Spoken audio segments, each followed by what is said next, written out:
She parked in my driveway like she owned the place. Didn't knock. Didn't ask. Didn't even look in my direction. Just pulled her massive white SUV into my space, stepped out in heels and yoga pants, and strutted down the street like my home was her private parking lot. And when I came out to say something, she waved me off with a Starbucks cup and said, "You're new here. I've been doing this for years. You'll get used to it." What she didn't know, I wasn't just the new guy on the block. And I wasn't alone. Because my uncle, the one who raised me, the one who taught me never to let bullies win, he's the county sheriff. And by the end of the week, Karen was going to learn the hard way that public entitlement doesn't stand a chance when the law lives next door. But it didn't start with flashing lights. It started with silence. The kind of silence that simmers just beneath the surface. It had only been 2 weeks since I moved in. New job. New town. First house. Quiet little cul-de-sac. Clean lawns. Perfect fences. The kind of neighborhood where people waved but didn't talk. Where cars were shiny, dogs barked politely, and the HOA newsletter arrived every Thursday like clockwork. I'd saved for years to make this move. Didn't want much, just peace. A garage for my tools. A driveway I could actually call mine. But peace didn't last long. Because 3 days after moving in, I woke up to find a strange SUV blocking my entire driveway. At first, I thought it was a delivery truck. Maybe a contractor. But it wasn't. It was Karen. Though I didn't know her name yet. All I saw was a blonde woman in oversized sunglasses strutting back from the corner of the block, phone in hand, not a care in the world. She waved casually. "Hope you don't mind," she said, not even slowing down. "My Pilates class is just 2 doors down. Your spot's always empty." I blinked. "I live here." She smiled, like I'd just told her a joke. "Oh. Right. Welcome to the neighborhood." Then she got in her car and drove off like nothing had happened. That was the first time. By the third time, she wasn't even pretending anymore. Sometimes she left her car running. Sometimes she parked halfway onto my lawn. Once, she double-parked across my driveway and said, "I'll only be 10 minutes. You don't need to leave right now, do you?" And every time, I stayed calm. Polite. I didn't want trouble. But that was before she called the HOA on me. Yeah. You heard that right. She called in a complaint, saying my trash bins were unsightly, and that I intimidated her when I asked her not to block my drive. It was laughable. Except the HOA didn't laugh. They sent me a warning. And that's when I called my uncle. And that's when everything changed. The neighborhood was called Rosewood Estates. Nice name. Fake charm. It was the kind of suburban development where houses looked copy-pasted from the same glossy brochure. Brick facades. White shutters. Every yard with the same mulch, the same mailbox, and the same fake friendliness that vanished the moment you closed the front door. I moved in during early spring. The trees were just blooming, and my loan officer called it a fresh start. It felt like one. I unpacked slowly. Took walks after dinner. Waved to neighbors. Smiled at the mailman. Most people were polite if distant. Except for Karen. She was different. From day one, she acted like she was part of the architecture. Permanent. Untouchable. She didn't introduce herself. Didn't welcome me. But she did start watching. Every morning when I left, her blinds would shift. Every afternoon when I parked, her head would turn from the porch like a hawk catching movement. I found out later her name was Cheryl, but everyone just called her Karen behind her back. She was on the HOA board, obviously. Ran the monthly newsletter, coordinated the seasonal beautification patrol, and had a special interest in enforcing rules that didn't apply to her.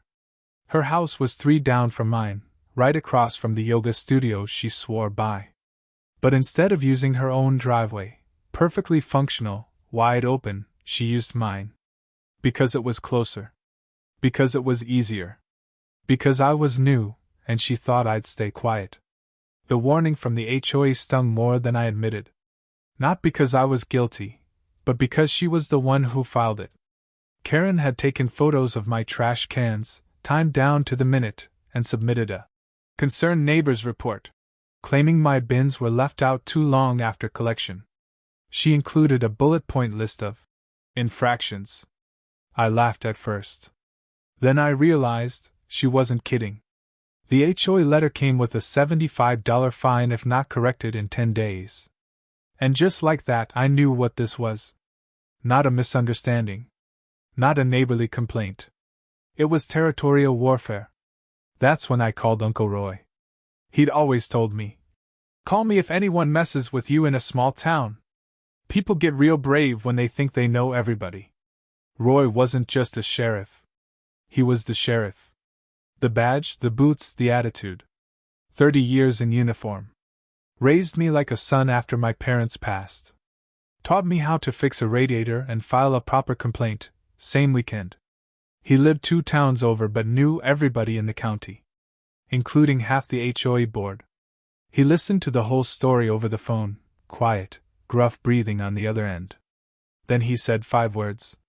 "Send me her license plate." The next morning, I did just that. Snapped a photo of Karen's SUV parked halfway into my driveway, again, while she was sipping from her reusable iced coffee cup and chatting on speakerphone with someone about how hard it is being a homeowner when everyone around you is so entitled. I emailed the picture to Roy. Attached the HOA warning too. And then? I waited. That afternoon, Karen parked in my driveway again. But this time? Something changed. She had company. A friend pulled up behind her in a matching SUV. They both got out, loud laughter and clinking bracelets, talking about some fundraiser they were organizing for the historic integrity of the community. And one of them, her friend, a brunette in a tennis skirt, looked straight at my front door and said, "That's the one with the attitude, right?" Karen smirked. He'll learn. They always do." They both laughed. And in that moment, I didn't feel angry. I felt ready. Because Karen had no idea who she was about to pick a fight with. And the law? It was about to park itself right in her life. 3 days later, it all blew up. It was a Saturday morning, sunny and still. Birds chirped. Sprinklers clicked on across the street. Kids rode bikes past driveways. And Karen? Karen parked sideways across mine, again. Except this time, she wasn't just blocking my driveway. She was setting up a table. A folding table. Right in the middle of my concrete. On my property. She unloaded crates from the back of her SUV. Bright-colored pamphlets, homemade cupcakes, little signs with slogans like, "Beautify Rosewood together," and "Vote yes on HOA reform." At first, I thought maybe it was a joke. It wasn't. She looked up as I stepped outside. Didn't smile. Didn't greet me. Just barked. "Don't mind me. Just using the space for a community outreach project." I blinked. "This is my driveway." Karen barely looked up. "You weren't using it." I laughed. One of those dry, disbelieving laughs that sounds more like a cough. "You're seriously setting up a table in my driveway for a fundraiser I didn't approve? For a board I'm not even part of?" She put on sunglasses and snapped back. "It's for the good of the neighborhood.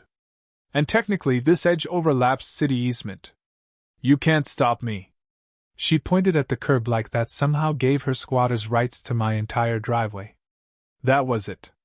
That was the moment I stopped being polite. I pulled out my phone and started filming. Karen noticed instantly. "Oh, come on," she groaned. "You're really going to be one of those neighbors? One of the ones who documents trespassing?" "Yeah. I guess I am." She stepped forward, arms folded.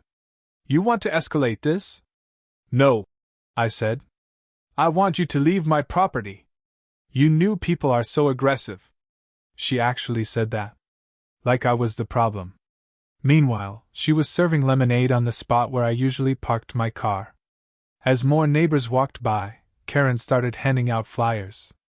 smiling, fake laughing, gesturing toward me like I was the uncooperative villain of the suburb. "We're trying to keep Rosewood clean and friendly," she told one couple. "But not everyone is on board." I didn't say a word. Just kept filming. She waved her arms dramatically. "Do you think it's fair that this man left his trash bins out 3 hours past collection time?" Someone muttered, "Oh Lord, not this again."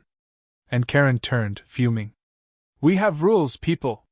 She said it loud. Too loud. A few kids stopped biking.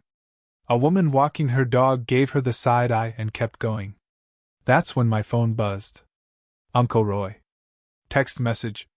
"I'm on my way. Don't say a word. Just keep her there." I smiled. Karen was mid-rant now, something about property values and people who don't understand neighborhood culture. I nodded politely. "You're absolutely right," I said. She squinted.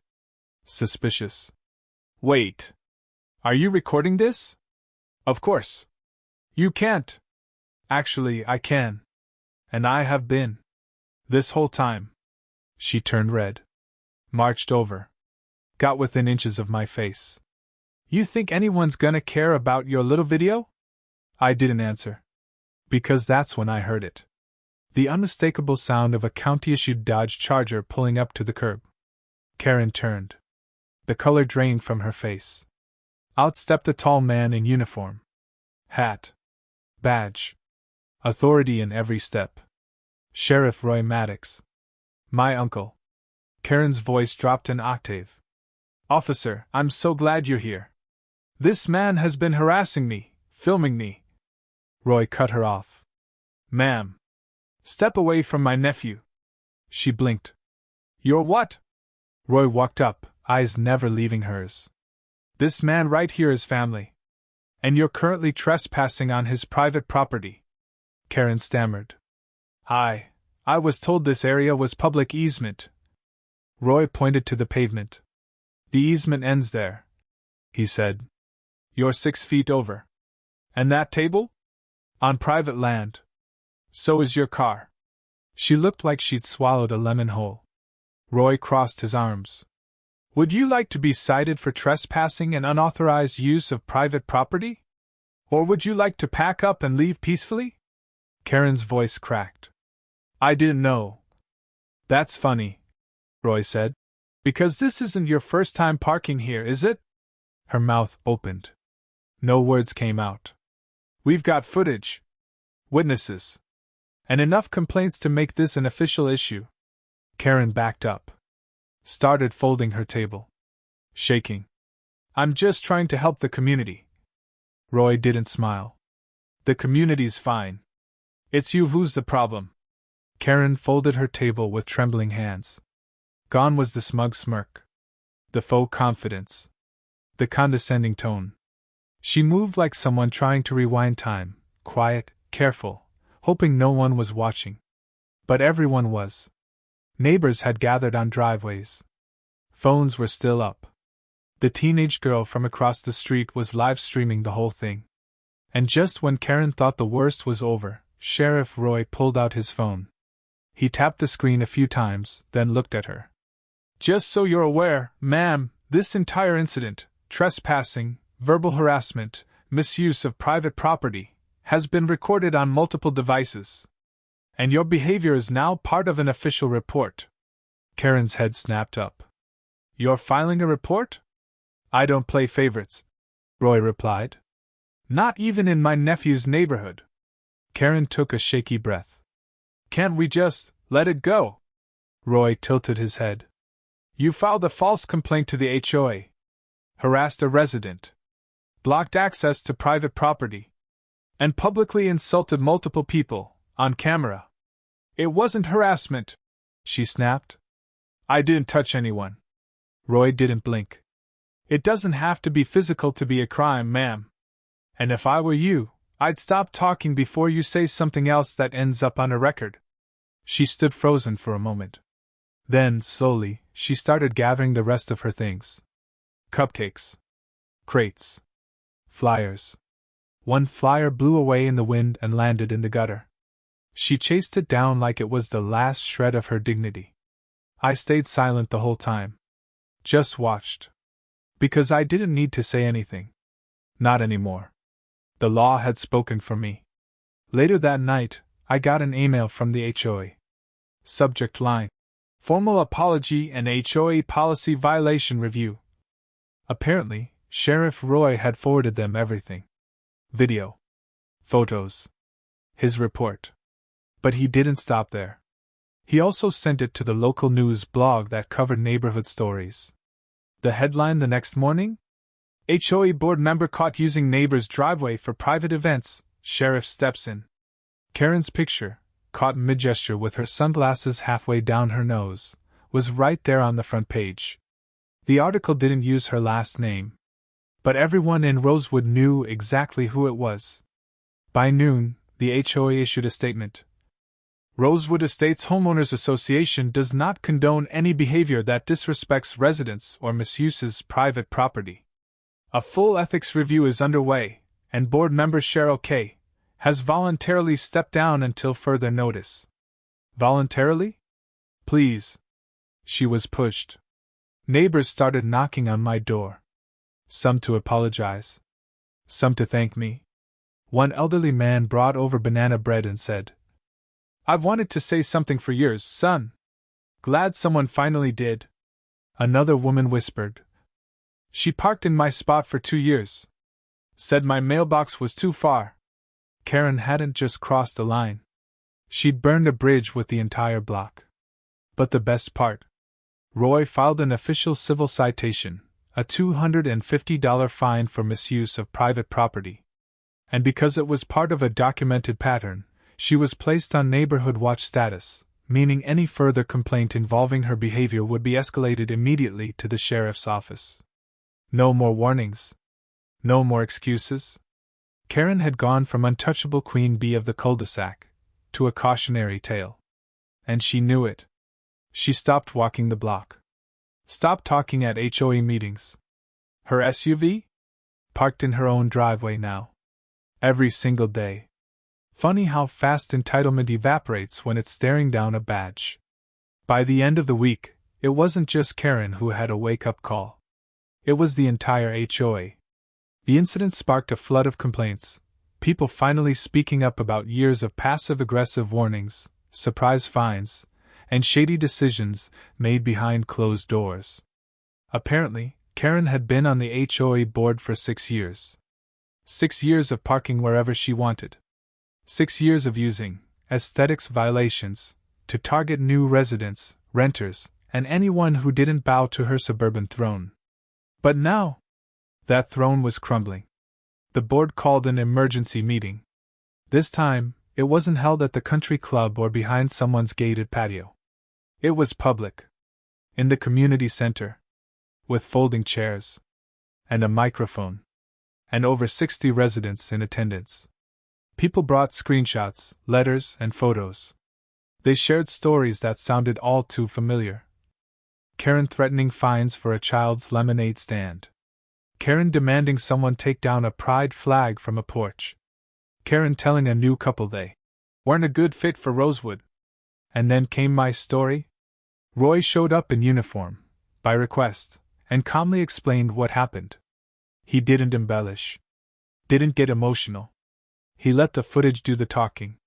Karen didn't even show up. She sent a typed statement saying she was stepping back to focus on her wellness journey. The room laughed. Not cruelly, but cathartically. Like a collective exhale from people who'd held their breath for way too long. The board voted to amend the HOA charter. From now on, any board member accused of harassment must be suspended pending investigation. All citations must be reviewed by an independent panel before being issued. And private property disputes? Must go through mediation, not personal vendettas. In short, Karen's reign was over. And the best part? They named the new policy initiative after the event that sparked it. The Rosewood Respect Resolution. 2 weeks later, I got a letter in the mail. From the HOA. Not a warning. A thank you? They officially voided the bogus trash fine Karen had filed against me. apologized for the inconvenience, and refunded me $75 in the form of a gift card to a local coffee shop. Was it petty? Sure. But I used it to buy 2 large lattes and a blueberry muffin. Sat out on my front porch and watched as Karen walked by, head down, no flyers in hand, no SUV blocking my driveway. She didn't wave, didn't speak, just kept walking. And for the first time since I moved in, it felt like home. It's been a few months now. The flyers are gone. The beautification patrol doesn't roam the streets with clipboards anymore. And Karen? Karen parks in her own driveway, waters her plants like nothing ever happened, and avoids eye contact with just about everyone. The HOA still exists, sure, but it's quieter, fairer, more transparent. And the neighborhood? Feels lighter. There's laughter on porches. Kids running through sprinklers. People who used to hide behind curtains now wave, smile, and even stop to chat. Something changed. And I don't think it was just about a driveway. I still remember that moment, standing on my porch, coffee in hand, watching Karen pick up the last of her flyers like she was gathering the scraps of her old self. It didn't feel like revenge. It felt like balance being restored. Because I didn't move here to fight with anyone. I didn't call my uncle to cause drama. All I wanted was to live in peace. To have a little patch of concrete I could pull into after work and know it was mine. And yet that simple expectation had turned into a lesson I didn't realize I needed to learn. Sometimes standing your ground is the most peaceful thing you can do. Roy stopped by a few days ago. He leaned against his truck, grinning as he looked around. "This place cleaned up nice," he said. "Funny how quiet things get when people know they're not untouchable," I replied. He laughed. Then he got serious. "You handled it right, you know. Could have gotten ugly. But you gave her rope, and she tied the knot herself." He's not wrong. Karen wasn't taken down by a badge. She was taken down by her own behavior, finally seen, recorded, and held accountable. That's justice. Not handcuffs. Not headlines. Consequences. Real, public, undeniable. Last weekend, the HOA hosted a block party. No tables in anyone's driveway. No one assigned who could attend. Just potlucks, lawn chairs, and music. One neighbor brought ribs. Another brought peach cobbler. Someone even fired up a karaoke mic. It was simple. And it was perfect. Halfway through the evening, a woman I'd never spoken to, an older lady from 2 streets over, came up to me and said, "You know, after everything that happened, I finally built up the courage to put a ramp in for my husband. He's in a wheelchair. Karen used to say it ruined the curb appeal. But now, I don't care what she thinks." I smiled. Because that, right there, is what it was all about. Not the parking space. Not the cupcakes or citations. It was about people reclaiming their place. Their voice. Their right to feel safe and respected in their own neighborhood. So yeah? Karen turned my driveway into her personal parking spot. But what she really did was teach a whole street that silence doesn't equal submission. That entitlement has an expiration date. And that sometimes, justice doesn't knock. It parks. Right. In. Front. Of. Your. House.